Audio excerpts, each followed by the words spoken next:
Hi everyone. So I am Professor Roger's voice. A little different, but some people are used to it, I'm sure. So I'm reading this right, okay? Buddhist heresy is to say it this way, but later Buddhism has a ground and an essence. Beyond anything we know as our minds, that is an absolute. Aspects of power history.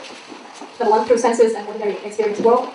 Through language, it's very careful not to speak or in a way that will be kidnapped by samsaric conceptual emotional mind. And we talked about that in the last section. And thirdly, it is fully knowable or embodiable. When comparing with some other traditions. Hinduism. Hinduism is very diverse and will focus on that derived from the Upanishads.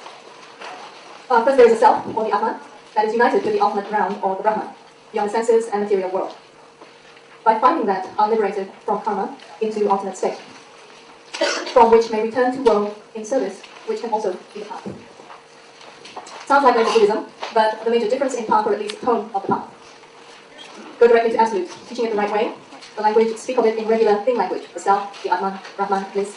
By way of meditation, getting beyond input from the senses, the mind, and the material world. Illustrations, examples taken from meditation stories. Krishna Das, American, in the 60s he traveled to India and is now a musician, and his story, how I got into this. It's the 60s, he's hitchhiking around Europe with some friends, he gets bored, he joins some people who are meditating and chanting, and now here's where it differs from typical how I got into Buddhist stories. I got really into it, my mind went somewhere else, not in the body. When I came out of it, I didn't know where I'd been or what had happened. I thought this is much better than being high. I'm going to India, and so I did. Swami Rama, founder of the Himalayan Institute, his story, mistaken for a ghost. This is excerpted from the title of book Living with the Himalayan Masters. Mistaken for a ghost. When I was staying in the Natal forest in the Himalayan foothills, I would sometimes come down to a small city, which is situated at a height of 6,000 feet. People then used to chase after me for blessings and advice, as they do with most of the yogis and swamis. In order to have time to do my practices, I found it necessary to protect myself from visitors. I found out about a cemetery in which Britishers were buried, which was quiet and very neatly kept. Wearing a long white gown made from a blanket to protect myself from the cold, I would go to the cemetery to meditate at night. One night, 2 policemen who were patrolling that area walked through the cemetery, flashing their lights here and there to see if there were any vandals. I was sitting in meditation on the broad monument of a British military officer. My whole body, including my head, was covered with a blanket. The policemen flashed their lights in my direction from some distance away, and were startled to see a human-like figure covered with a blanket. They went to the police station and told the other policemen and officers that they saw a ghost in the cemetery. This rumor spread all over the city, and many people were frightened. The superintendent of police came to the cemetery the next night with several armed policemen and flashlight on him once again. In that state of meditation, I was not aware of them, so I did not stir. They all thought I was a ghost. They drew their revolvers to shoot at me, because they wanted to see if bullets would affect a ghost. But the superintendent of police said, "Wait, let us challenge the ghost first. Perhaps it is not a ghost, but some person." They came closer and surrounded the monument on which I was sitting, but they still could not figure what was inside the blanket. They fired a shot into the air. Somehow I became aware of them and came out of my meditation. I uncovered myself and asked, "Why are you disturbing me? What is it you want of me?" The superintendent of police, who was British, knew me very well. He apologized for disturbing me and ordered the policemen who patrolled that area to supply me with hot tea each night. Thus the myth of the ghost, which frightened many people, was unveiled. Yes, I'm pointing to extreme cases, but it's one ideal in the tradition, as different from Buddhists being in the senses. Research. Swami Rama tested at Nanger Foundation. Yes, he could do all those things, withdraw from his senses, so sensory input is registered in brain, slow his heartbeat way down. Experiment, click sequences. When we hear a repeated noise, we habituate to it and stop hearing it. Japanese and meditators, not habituate, kept hearing, but since shown anyone can, if they pay attention, they pay attention. Whereas Indian yogis, they don't hear them at all, but replicate. And as you know, Hatha Yoga, at the end of the session, you lie down in Shavasana, and you'll be guided to relax, sink down, and leave the senses. Buddhists tend to say, meditating that way gets you stuck in states of ignorance, such as Bodhram. Hindu yogis tend to say, meditating the Buddhist way gets you stuck in senses and material world of samsara.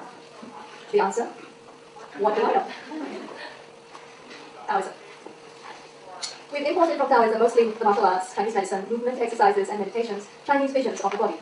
In short, mostly body-based, which may be a touch of philosophy. In Taoism, the body is fundamental part of the path, but that's not all. Start with the body, purifying the body essence or yin, diet, medicine, exercise, morality, etc.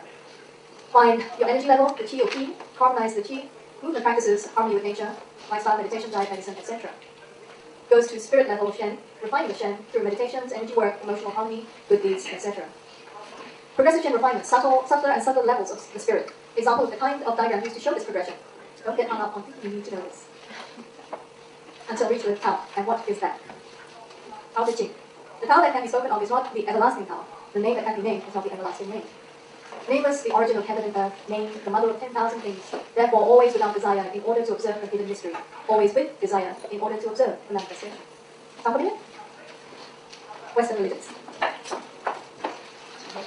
Could you go a little bit slower, please? The English word for the absolute here is God. Religion is deeply important to those people to whom it is important. In the words of William James, it deals with whatever is seen as most primal and enveloping and deeply true. Mr. Rosh's claims? There's more to Western religions than detailed and conflicting theologies. There's more to them than what caters to ego desires, for security, explanation, good membership, certainty, etc. The minions of spiritual materialism. There's certainly more to them than cognitive mechanisms, such as the anthropomorphism of natural forces, theory of mind, and so on. Side note. That's the most limiting sidetrack to come along in psychology of religion since the Senate. There's also the experience side, the wisdom side. Remember, and we talked about this last week, look for the wisdom in everything. Within each Western religion is a contemplative meditative aspect, often suppressed by the institutions. But even in the institutional forms, well, let's look. Many intriguing experiential parallels. First, letting go, the basic Buddhist path. The Western religion has both an outer and inner path. For example, Abraham was asked to sacrifice his only son. Jesus gave up his father and mother and followed me. In the inner path, St. John contrasts dark night of the soul. The phrase dark night of the soul often now is used to mean when something terrible happens to you and you feel terrible. But St. John was using it to mean when you pray and contemplate, or infused prayer, enough that knowing that the soul comes forth, which is dark to the worldly eye and worldly desires. And in Islam, we have Nirvana, or death in God. Even in the form of Western religion that you disapprove of most, whatever that is, they probably talk about the need for giving everything up to God, putting Jesus at the center of your life, or some such. But to what are you letting go? Experientially. A ground that holds you, the experience of which is supremely worthwhile, something that is unconditional, and something that is beyond your mind, not made up or fabricated by your mind. It's fine to call it by a name like God, or human nature and whatever you say, as long as you don't make it in your samsaric image of yourself, jealous, angry, conditional, picky, and so on. Guidance. When you really let go to the basic ground, or basic wisdom, or God, you know what to do. This can be stated in Western terms.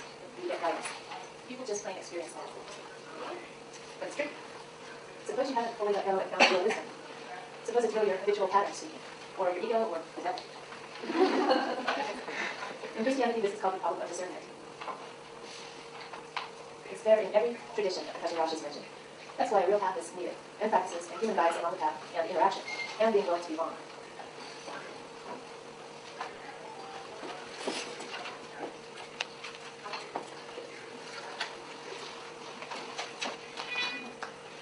Marketing science.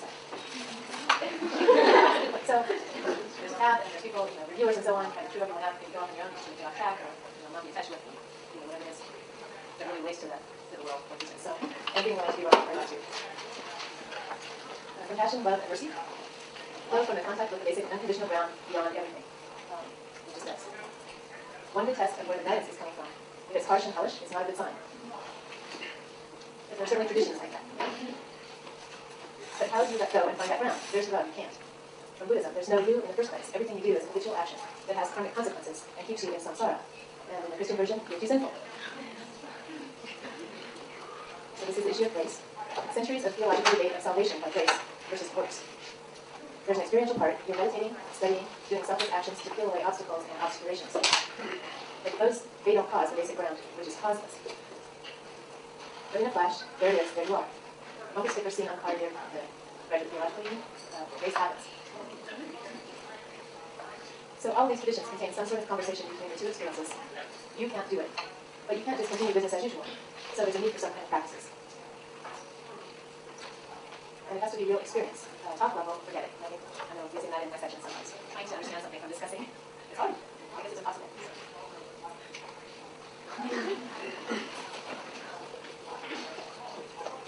But it just might help. Let's say something terrible happens to you. Your relationship leaves you. Someone very close to you dies. A bad medical diagnosis. Your family suddenly goes bankrupt. Whatever. Freak out.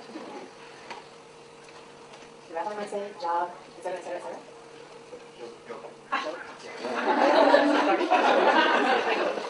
You say, yeah, I know, but that doesn't help. The minister might say, Jesus loves you, I'll take your hand. You say, I just can't feel that. Another might say, God loves you and is purifying you. You say, I understand, but I'm still miserable. The Buddhist might say, oh, look at it. Suffering. Look closely at it and you'll see it's impermanent and without an ego. or see it as empty and great compassion will arise, or see its true nature, open, spontaneous, and perfect.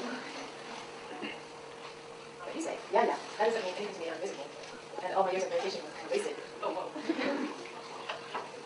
And off you go into the night, and sit down on a park bench, or hear a dog bark, or notice the fog rolling, or nothing at all. And suddenly the burden lifts, even if just for moments, another universal kind of experience.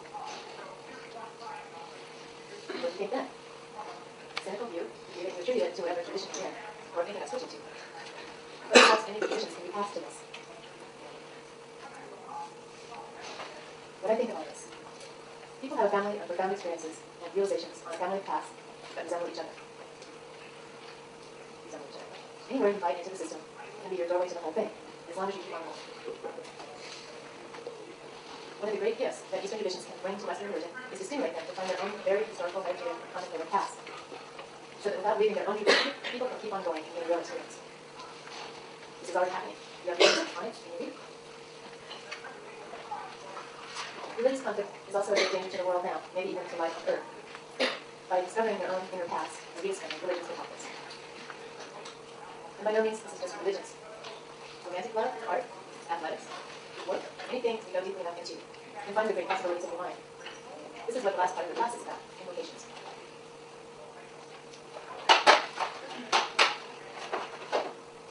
So this is both the end and the beginning of the journey.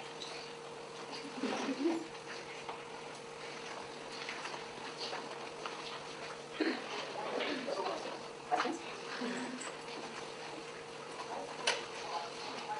Comments? Anyone else see parallels between if you have a religion other than Buddhism, your own, and... I have a question. So, is the take-home message that what Christianity or Judaism calls God is just another path to what Buddhism would call the inner peace or enlightenment? Like it's the same effect, but just a different name, it's like inside each other. You get a question back. Who could possibly know that? But I know myself I've been grappling with questions like that too, because there is, what's out there within.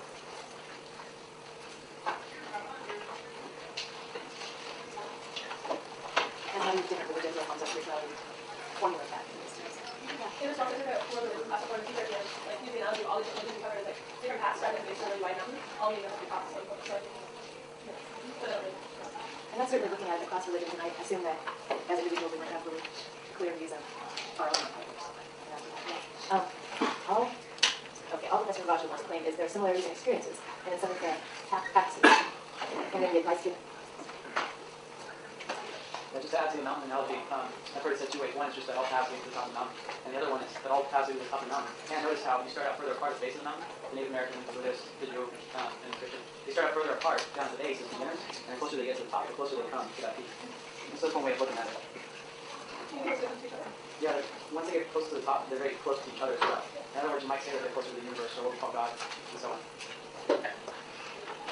Well, a related comment, I went to hear that Alama a couple weeks ago, and he mentioned that when he is an embodied to speak to different Christian groups, and what he does is he formulates, even though he doesn't have a specific beliefs, he formulates his presentation in such a way that can support and affirm their own religious beliefs, so that wherever that commonality lies, there's something that So someone asked a question, and the answer is, does anyone really know that? You haven't answered your question. And secondly, if you take a very pluralistic approach to religion, saying, oh yeah, Christianity, Buddhism is all at the same point, so can I say that the devil is Jesus? Because like these are very conflicting points, because there are paths that lead to different places. To say that, we'll really change more